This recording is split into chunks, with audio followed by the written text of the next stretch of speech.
Bible study that we do for Compass with my wife Janice here. I'm glad that you were able to make it tonight. So you were in the other room, what, playing on Facebook or listening to reels or something for a Yeah. while. I was waiting. Yeah. All right. Well, that's okay. Hey, you can scoot over just a little bit if you want. And there you go. So, how about for you? How has your day gone? Fine. Been busy. How about your week? Oh my goodness. I'm so glad my week's over. That last week. Yeah. So we've been going through the book of Proverbs here on our Bible studies. I don't know why you're out of focus, Janice. Maybe you need to pull up just a little bit towards the front a little bit more. And but we're going through the book of Proverbs, and tonight we're going to be talking about we're doing a topical study of the book of Proverbs, and so we're just taking key ideas from the book. And tonight we're going to be talking about self-control. So let's just go ahead and jump right in with our guests here tonight. And so far, it looks like it's just Lorene. So how about you, Lorene? How have you been? Good. Good. Good. Yeah. Last week was a crazy week. Yes, it was. Yeah. Crazier for you guys, but crazy. Yeah, it was crazy. That's for sure. I officiated 2 funerals last week. On the weekend. Yeah, on the weekend. Saturday and Sunday. Yeah. Not like all week. Yeah. And then then you guys had a baby shower. Yeah. In between. And then I also, of course, did our typical Sunday services. And so that was quite a busy time for us. So Yeah, glad it's not like that every week. yeah, me too. So okay. Well, let's go ahead and we'll get going with this tonight here. And I'm just going to, until Nikki joins us. She tried to join us just a little bit ago, but for whatever reason that she wasn't able to log in. Now she's here, so let's just see if we can bring her on. Let's try it. Hello, I think I can hear you. I can hear you. I'm not going to be able to use the laptop. Something's not working. All right. Well, but there you go. Hey. I can see you. So that's good. Sorry. Good. Well, I don't know. Glad you're here. Yeah, well, yeah. it'd be a lonely meeting without you. So, but how about you? How have things been going? It was actually your daughter that we had the baby shower for. Yes, it was beautiful. Yeah. It was fun. Yeah. So actually, it was your granddaughter, I guess. I don't know. I get confused about it. So your daughter and her baby. How about that? Yes. So, and I'm surprised you don't have the grandbaby there with you right now. If I could, I would. Yeah, I kind of think you would. So, but other than doing the baby shower thing, you still have family in from out of town? No, they're all gone. As a matter of fact, Stevie went back to Kelly's a few days ago, and she's driving from Washington to Idaho right now. Oh, wow. Oh. So, all righty. So, well, we'll certainly pray for her safety. So, Yes, please. Thank you. yeah. Well, let's just go ahead and we'll jump in with our questions tonight. And we'll start off here. It says, author James C. Collins says, you need self-control in an out-of-control world. Boy, I tell you. Don't start. If ever there was an out-of-control world, this is it. So, self-control is at the very heart of being a person of character, and that's what this theme that we've been kind of covering here in the book of Proverbs is all about, is being a person of character. So, the dictionary says that self-control is the ability to control oneself, in particular one's emotions and desires, or the expression of them in one's behavior, especially in difficult situations. Read Proverbs 25:28, and then restate the point of this passage in your own words. Proverbs 25:28. Do one of you guys have that handy? I I do. do. All right. Well, hey, the tie goes to the runner, I guess. So go ahead, Nikki. Like a city whose walls are broken through is a person who lacks self-control. All right. So what's the whole point of that? If we had to state that in our own words, you Well, know. I would say it's a person that kind of has no filter, no restraint. Everything gets through. Nothing is Mm-hmm. Yeah. saved. Yeah. Yeah, that's what I was thinking too. Is like uh, we don't think of walled cities anymore, but I was thinking of my house. If my house Mm-hmm. didn't have any windows and doors, I would be so unprotected, like Yeah. and very vulnerable to whatever would come in from the outside. So Yeah. I like that picture of being unprotected. Yeah. Mm-hmm. And if we had open borders, oh, never mind. We shouldn't probably go down that. Good one. Good one. Yeah, you know. I said the same thing about the not protecting themselves, but that they are setting themselves up for disaster because Yeah. like if you have your windows and doors open, I was thinking, Yeah. Yeah. Yeah. So that yeah, I knew a lady who once that she said that she never locked her car or never locked her house because if God was going to you know God would protect her yeah. if he unless he wanted them to have Yeah. whatever. Yeah. there wasn't any talking sense to that woman, you know, on so many different topics. But okay, let's go ahead and we'll go here to our next question. In this lesson, we want to look at 3 areas, certainly there are more, requiring self control: sexual integrity, sobriety with alcohol and other intoxicants, and anger management. Why do you think that we so often struggle in these areas?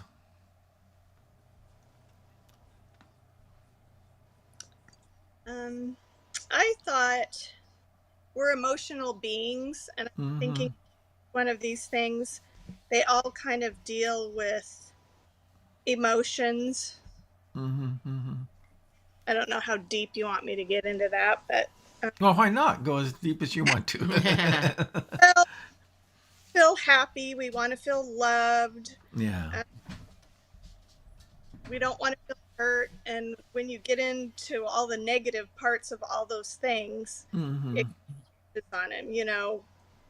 Yeah. Some people confuse sex with love. Uh, Mm-hmm. if people are in pain, they drink a lot and, to hide their feelings or not hide their feelings, maybe make their feelings go away for a little bit or Mm-hmm. Mm-hmm. Yeah.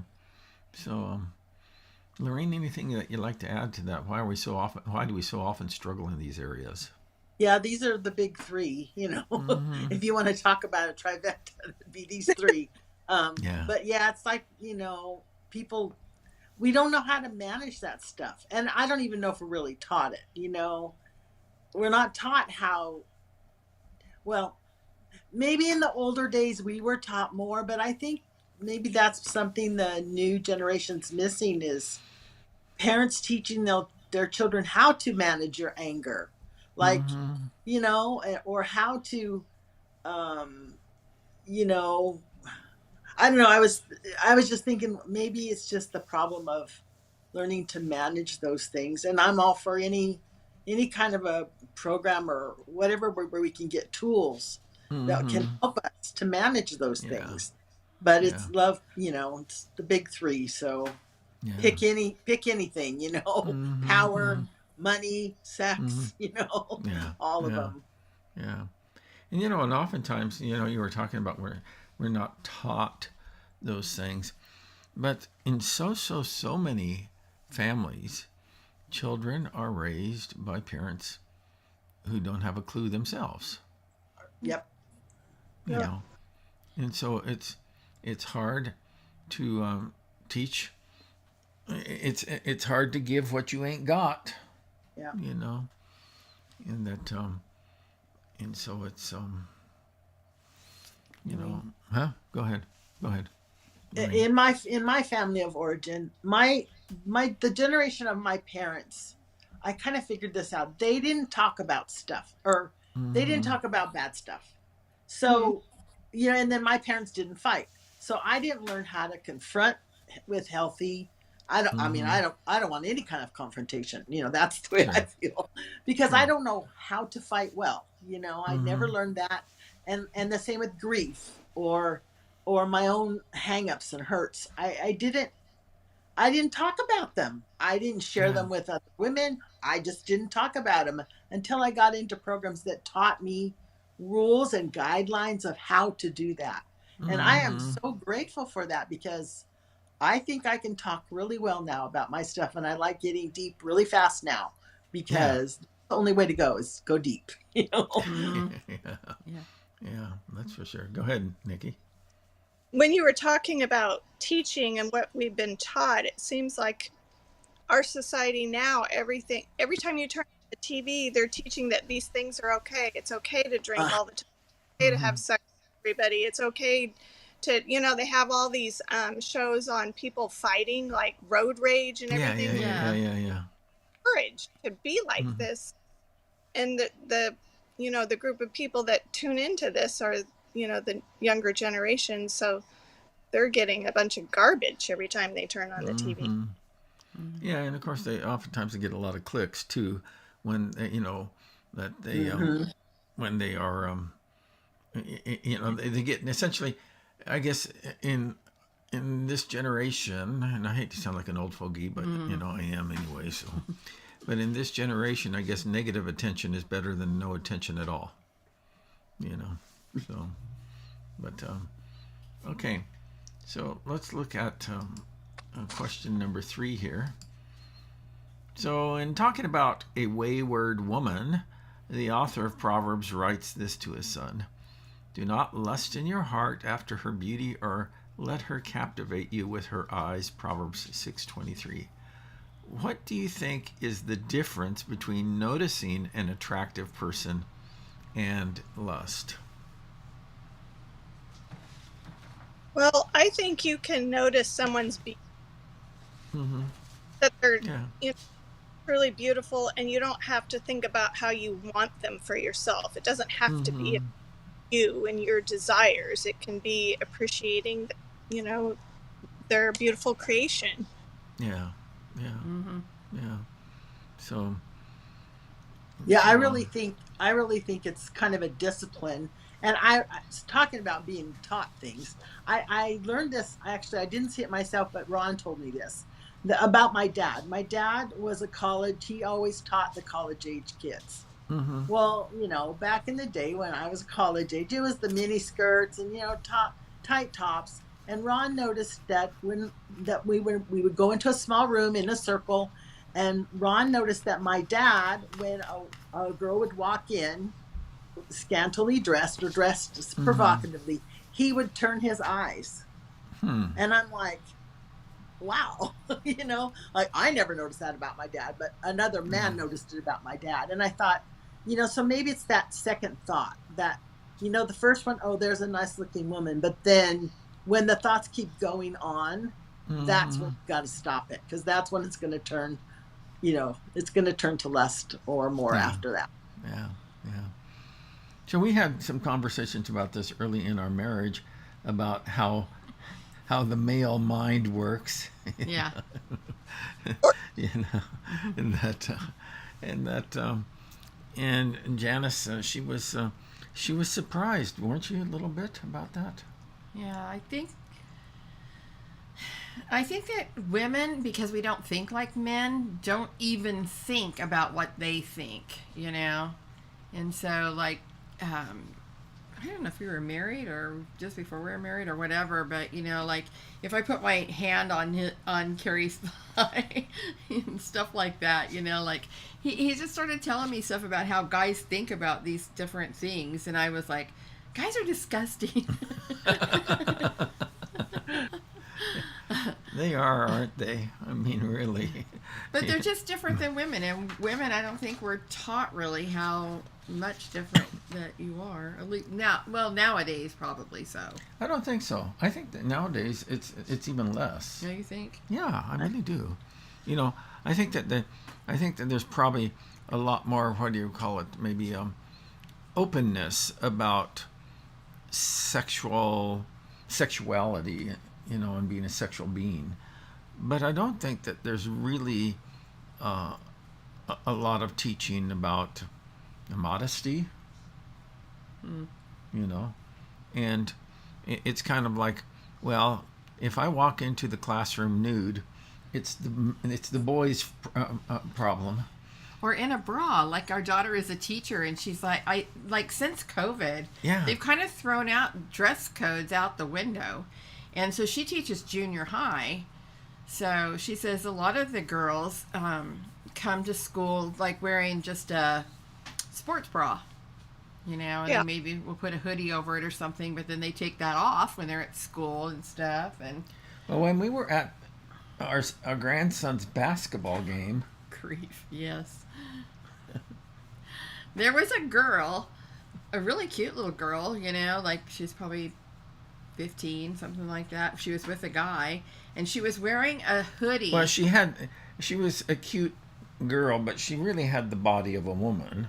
But she was wearing a hoodie that barely went to the top of her thighs, and you couldn't tell if she was wearing anything under it, like underwear. Yeah. Like, how did We're- she get out of the house? When I started working for the district, we had a really strict dress code. Your shorts had to be covering your bottom, and you couldn't wear any midriffs and that sort of thing. And it seems like after COVID, they used to call them to the health office, and we had other clothes that they had to put on Yeah. unless they wanted to bring other clothes. And now that's out. They can have everything showing, and nobody says anything. Yeah. It's just wrong. Yeah, it's It weird, is. And so, and really at one level, it's a denial of how God has built males and female. I'm not talking about just the physiology, but I'm also talking about the sexual attraction. And that I would say that, it's not like 100% versus zero, but definitely men are attracted to and aroused by sight, and clothing and dress that is provocative. And then of course there's going to be kind of like the thing that, well, you're dirty if you think like that, but maybe it's just that you're just responding like a man would. I don't know. So that well, I know what it's like to be a man. Okay, I do know that. I've lived enough. I've lived enough of my life to have that one figured out. So Proverbs 5:3-5 talks about the consequences of sexual immorality. What are some of the bitter consequences that follow indulgence in this sin?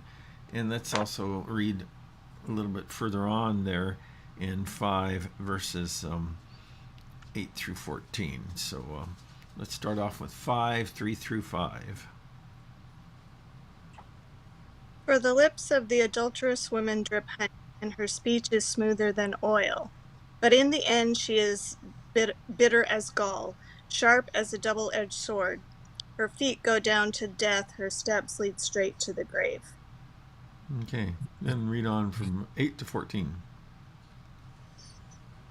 Keep to a path far from her. Do not go near the door of her house, lest you lose your honor to others and your dignity to one who is cruel. How far did you want me to go? I'm sorry. Through 14. Okay. Lest strangers feast on your wealth and your toil enrich the house of another. At the end of your life you will groan when your flesh and body are spent. You will say, how I hate discipline, how my heart spurned correction. Okay. Is that it? No. Why not? Okay. Why didn't I listen to my teachers? Why didn't I pay attention to my instructors? I've come to the brink of utter ruin, and now I must face public disgrace. So, what are some of the consequences of indulgence in sexual sin? From that passage. Takes you away from God. Takes you away from God. What else? It's a pain in the gut. Yeah. Yeah, I mean, and literally there may be physical, Literally. Yeah. physical, consequences, sexually transmitted diseases, Yes. amongst other stuff. You lose honor with other people. All right, you lose your Lo- reputation. Lose your dignity. Mm-hmm. Yeah, self-respect. Yeah.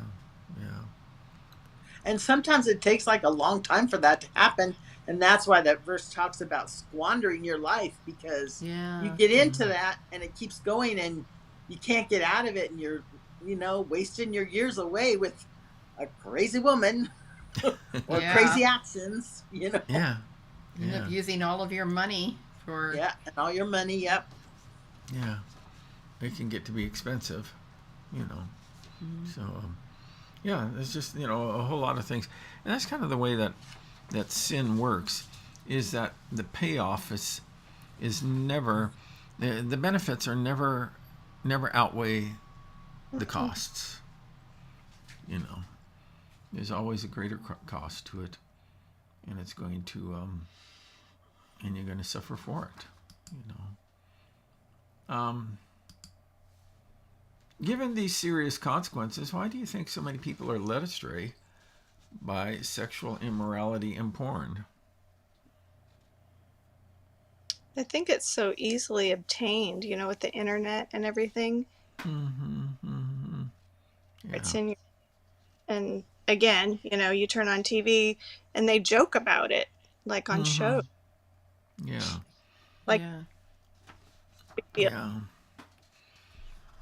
Yeah, I would not want to be a young man in today's world, because, back in my day, and I know that I'm obviously dating myself, but back in my day, that you had to suffer the indignity of going down and buying a girly magazine, from the drugstore or whatever, and go to the checkout, to the clerk at the checkout. And Who knew your mom? Yeah, or maybe as old as your mom, and you think, but nowadays, that stuff is just all over, And go ahead, Lorraine. Well, and the thing with like sexual immorality, especially porn, it never is sad. It's only a temporary fix to something that can never be satisfied. And so what happens, it's kind of like drugs. You start out a little bit, but then the next time you have to have more, and you have to have more and more, and it does not stop.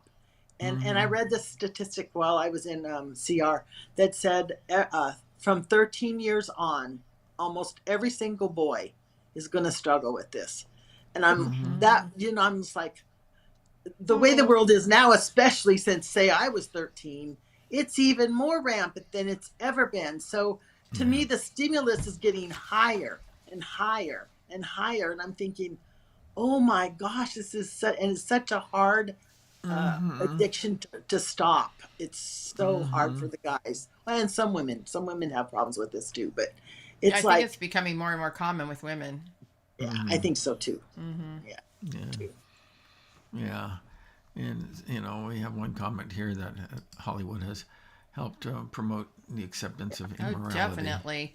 I know. I sometimes think, oh my goodness, I hope no one ever looks at our Netflix, where it says continue watching or whatever, because so many times we'll turn on a show and you think, oh, this is going to be a good show. And then like 10 minutes into it, there's either same-sex sex or people having sex or, terrible, nasty things going on, and we turn it off, but it stays on your list unless you delete it.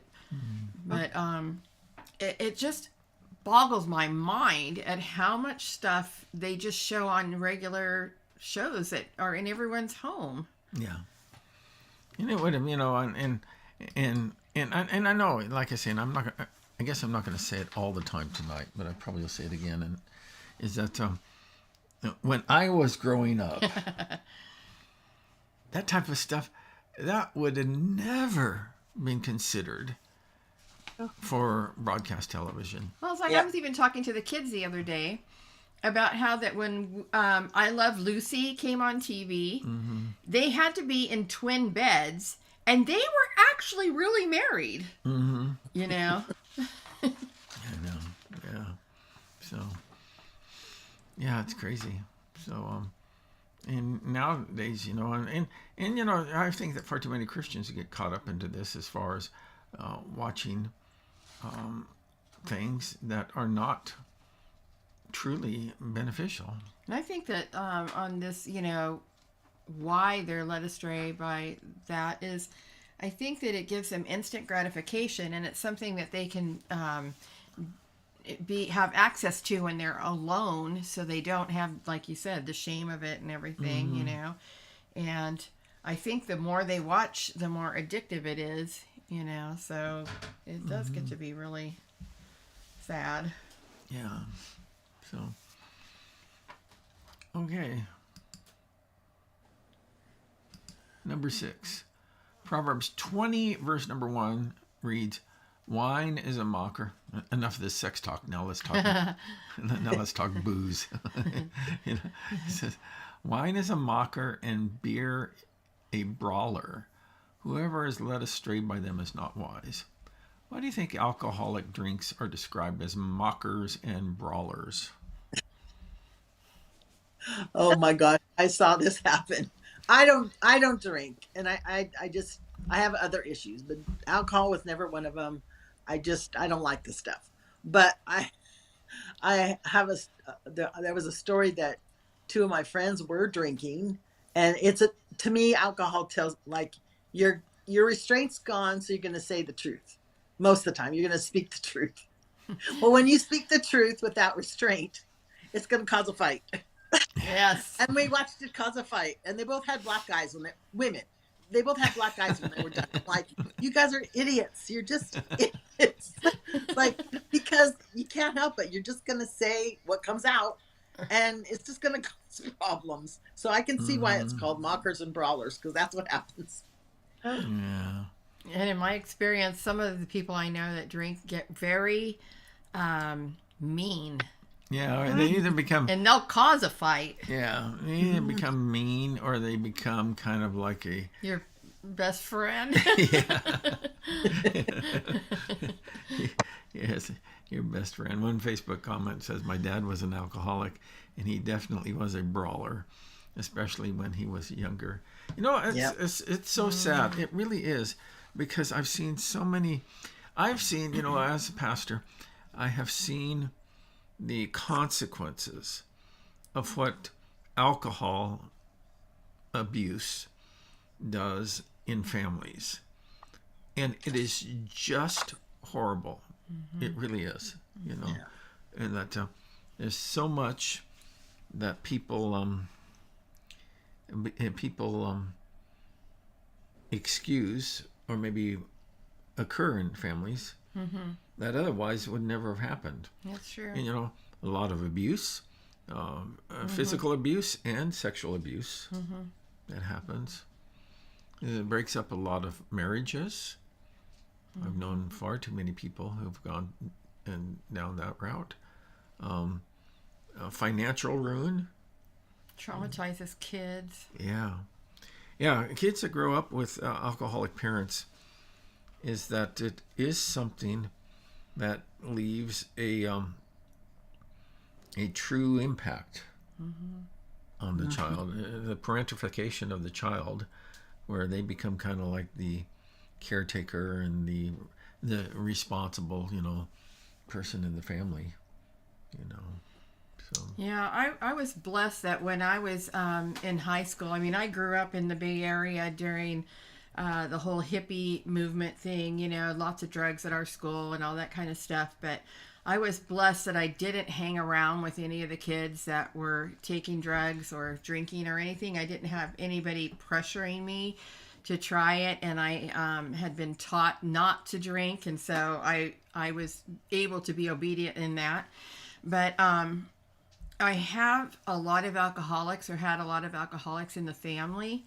And it's during that time was when they were starting to come out with some things like, maybe hereditary, the addictiveness, the addictive personalities and all this kind of stuff. And I thought, there is no way I am going to drink at all, because if I do and I become addicted to it and I become like some of the other people that I knew, I didn't want that for my life. And so I just not going to do it. Yeah. Even sometimes I've even thought, when we were going through some really bad stuff, I thought, I just need a drink. I don't know why. But I thought all of a sudden, maybe if I take up drinking, I'll feel better.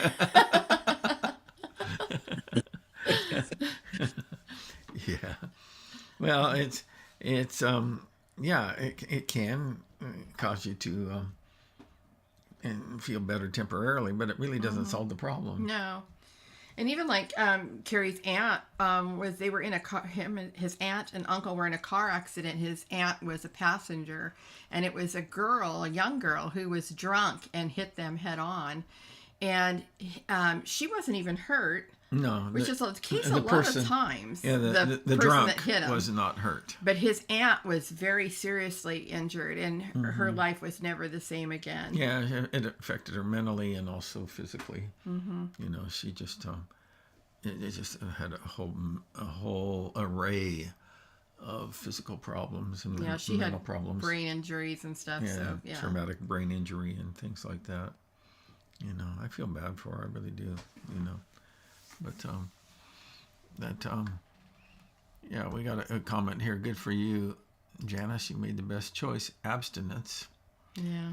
Yeah, well, she did drink quite a bit in our marriage. Chocolate milk. Chocolate shakes. Yeah. So. I am a chocoholic. I'll admit it. And I'm not even trying to recover. So there, yeah. Yeah. So, all right. It says, read Proverbs 23, verses 29 through 35. What are some of the consequences that follow substance abuse? So, I can read it if you want. please. You want me to read that whole section? Okay. Yeah. 23. Why are the 3 through 29 through 35. 35. Okay. Yeah. Who are the people who are always crying the blues? Who do you know who reeks of self-pity? Who keeps getting beat up for no reason at all? Whose eyes are blurry and bloodshot? It's those who spend the night with a bottle, for whom drinking is serious business. Don't judge wine by its label, or its bouquet, or its full-bodied flavor. Judge it rather by the hangover it leaves you with, the splitting headache, the queasy stomach. Do you really prefer seeing double, with your speech all slurred, reeling and seasick, drunk as a sailor? They hit me, you'll say, but it didn't hurt. They beat on me, but I didn't feel a thing. When I'm sober enough to manage it, bring me another drink. Yeah. That's from the Message. I really like that. Yeah. Yeah, really. What are some of the consequences? Destroys your health. Yeah, it does. Yeah. and relationships. Yeah. Complaining, all you're going to do is complain. Mm-hmm. See strange things. See strange things. Can't walk straight. Yeah. Yeah. Do nothing. You don't do anything when you're drinking usually. Mm-hmm. Mm-hmm. Yeah. It can, yeah. It's just so. There's just so many. We were watching Call the Midwife the other night, and there was an episode, and one of the guys in the episode was a really serious drunk. And one thing that I remember, and I don't remember the exact quote from the show, but they said something along the lines that, we can't judge him we shouldn't judge him because we don't know kind of the story that brought him to this place. And I think that's true for. That is true. I think that so many addicts and alcoholics is that that it there's a backstory that and I think that they are. Mm-hmm. It's a that as I've said before, that they don't have an alcohol problem, they have an alcohol solution. And if you can really address the problem, they won't need that solution. Although it can create physical dependencies, and that's one of the things. But in this particular episode, this lady was taking off the boot of this alcoholic who had his had his foot infected, and when she tugged on the boot, his foot came off with it because his foot, Had gangrene. Had gangrene, and it was so rotten. But it's just a death by degrees is really what it is. That is a lot of it. Like people don't learn. What they need is God. And they don't understand that they can get help for all of those things. I'm thinking about like a lot of guys who've been in war. Yeah. Or traumatic things like that. Yeah, and it's sad. I look at the people on the street, and I have done my fair share of working with addicts and alcoholics, and the homeless and so on. And I know at this stage of my life it's just not my calling. That I believe in the value of those ministries, but it's not my space right now in my life. But I truly do. When I look at people on the streets, I feel bad for them because there's something that brought them to that place, and but and I was talking to my son as we were coming home from Costco. I think it was yesterday, and we saw some people. You can't go anywhere in California anymore without seeing a bunch of people, and we were talking about drugs and all, and some of the drugs that you get going on it sometimes the first time, and it will just grab you and will take you down the path. So and nowadays it may take you completely to the grave. With you don't know if you're getting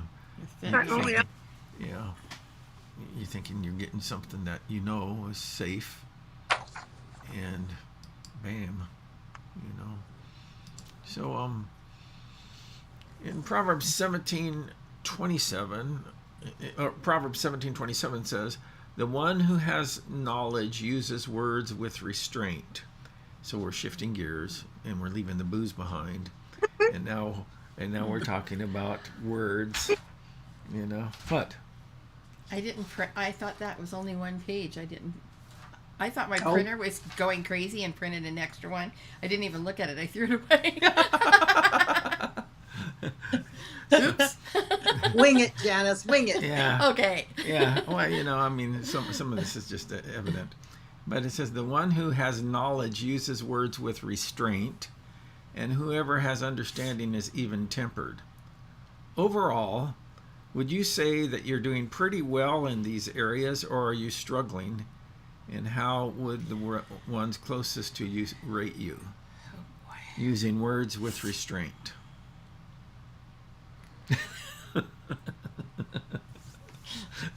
I'm not going to put my foot in that one because pretty soon I'm going to turn off the live stream, and then it's the rest of the evening. No, it won't be bad. I would say, generally speaking, you do pretty well in that area. If you knew what was in my head, you'd be giving me an A+ on that. What, right now? Anytime. Anytime, huh?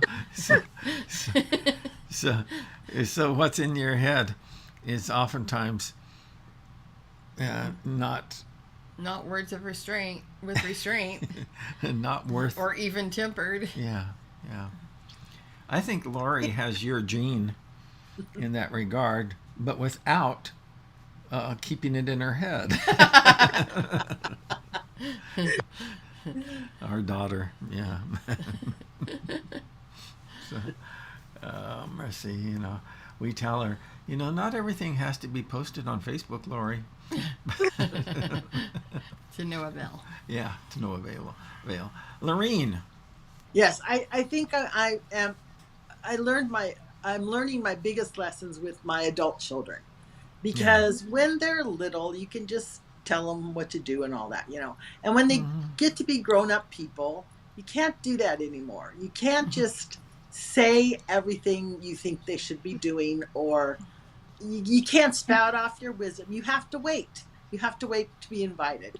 And I think that's really, really hard to learn, to just wait until they ask you for an advice or something. So I think in my older age, I am learning restraint. It doesn't only restrain on what's coming out. It's not what's in my head, because I'm like Janice, I'm still thinking it, but I'm not going to say it, and I'm not going to say it out loud until Yeah. and that's really hard. That's really Yeah. Yeah, 100%. Couldn't have Yeah. said it. Yeah, I found myself many times I've burned myself when I've been preaching or whatever, because I just go ahead and I say what I'm thinking. And Sometimes I'm like, whoa. yeah. Yeah. She's, Well, I know one thing for myself. Yeah. Just, I think I've heard everything by now, You think? Yeah, I think. No, but I've. Like in ministry and Yeah, stuff. I know. And then someone will come to you and start talking, and this is what's going on inside my head. Oh my goodness! I can't believe she just said that. And outside, I'm going, oh yeah, well that's interesting. How long have you been thinking of that? I'm like, Yeah. Yeah. Yeah, it's the things that you hear in ministry, and of course, I suppose that there's a lot everybody of jobs. does, probably. There's a lot of jobs like that, but in ministry, there are a few occasions where you hear stuff and you just say, "Whoa," Nora said use Gorilla Tape. You think on your mouth. Yeah. So one Facebook user says, I have good restraint and that my children would agree. I also think it, but don't say it. Yeah, well, Yeah. I think we all are like that. Yeah, that's what having restraint means. Yeah, I guess so, huh? Yeah, really. Why would you need restraint if you never thought it? So, but okay, why is it best to let people with anger problems suffer the consequences? This is and this is a passage of scripture that that was one of those that really, there's a lot of verses that you read or you hear or whatever, and then they finally blossom for you. And this is one of those that finally blossomed for me, and it's Proverbs 19:19. And so go ahead, and one of you all, please. A hot-tempered person must pay the penalty. Rescue them, and you will have to do it again. So, what he's saying there, if the person has an anger problem, you have to let them suffer the consequences. Because if you don't, then you're just going to have to rescue them again. Somewhere along the line. And, and I think that a lot of kids are like that, to tell you the truth. Is that their mommies and daddies, they are always cleaning up their messes and taking care of them and making sure that they don't suffer the consequences for it. But it's by having that painful experience of what your anger will do or can do to your life and relationships. Go ahead, Nikki. So yesterday when I was reading this and I was doing this study, I was talking to someone about someone we knew who has a very hot temper and is angry all the time. And then when I came across this question, I read this to that person because they were saying they didn't know what to do and they were rescuing this person over. I read that it's like a light bulb went on and they go, I shouldn't be doing that. And it's like they got the okay not to do it anymore. Like, this is what I Yeah. should have been doing all along. And it was really a God thing that happened. Mm-hmm. Just quite. Yeah. Yeah. Cool. Go ahead. We've been close to people over our lifetime who they weren't little kids; they were adults, older adults, In a and toddler, everything. in a toddler's body. But everybody, in an adult's body. yeah. A toddler in an adult's body. But everybody had to just change whatever you're doing, to keep that person happy all the time. You talking about my dad? I wasn't going to say it. Oh, I should use words with restraint. I'm sorry. No. Good man. Yeah. But and other people that I know too. Yeah, not but just he your did. dad, He but- did ruin a lot of family stuff. Yeah. And that and so I tried to I tried to be respectful, but I tried sometimes to kind of reason with him and say, hey, it's Yeah, not good all luck with about that. you, because the rest of the family wanted to do this or that, and I ended up being the bad guy. Yeah, I can tell you some But stories. nobody, made him suffer the consequences. Yeah, he the and my mom was and I'm just not speaking ill of the dead. I guess I'm just speaking the truth about what went on in my life, But yeah, my mom was always making excuses for him, But yeah, so. But I'm grateful, and while I'm not excusing anything that he did, that it's not as bad as what some people I've talked to, what they had to endure from their parents. Yeah. I mean, my dad was a crazy maker. I wasn't really trying to beat up on your dad. I wasn't going to even mention your Well, dad. I know that. But there are other people too. Can I guess? No. Maybe at times it's even been me, But I think it's very hard for people to do that, to let them suffer, and to face the consequences. I think, especially, okay, for me, I think I'm one of those peacemakers. So I want everybody to get along and everything to work well for everybody. And so I'll, kind of make excuses. So, yeah. Here's a person who says, I learned from Janice, Decker, and Carrie to set the boundaries. Mm-hmm. Man, I need to do it a lot better. I really do. But, I'm growing. Yeah. So. And another person writes that I try to avoid people who have anger issues because I witnessed so much of it. Mm-hmm. Yeah. Yeah. Yeah. It's a sad thing. I've seen the devastation. It's almost the same as people who are alcoholics. They have. Yeah, it does. It They ruins have. things. The alcoholic might have something happen in their life that they just can't handle, and so they drink. And people who are always angry, it's because they have a hurt or they have something going on in their heart that they can't handle, and it comes out in anger. Well, my dad, and I'm not excusing anything, but he was a World War II vet. Yeah, and he was from the generation where they probably never talked about it. They never at talked, all. but I remember my mom talking. This is years after, after we were already adults, and I think maybe my dad was already dead. But how he would wake up at nights and either yelling or in cold sweats or whatever else. And he saw a lot of awful things. yeah, and he brought the photos back for us kids. He was in photo recon with the Flying Tigers, and some of the photos he brought back were pretty gruesome. So Yeah, my dad, he was in the war, but he was in the military. yeah, he's in the military during the Korean conflict, but he Was in Germany. yeah, he was a cook.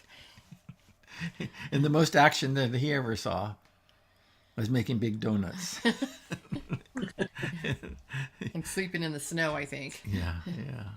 So, but yeah, my dad never. I tried to always pry it out of him, more and more stories out of him as he grew older. And he would talk about some of it. But yeah, he saw a lot of horrible stuff. So, but all right. Finally, number 10 here is that Proverbs 16:32 reads, "Better a patient person than a warrior, one with self-control than one who takes a city." Why is this?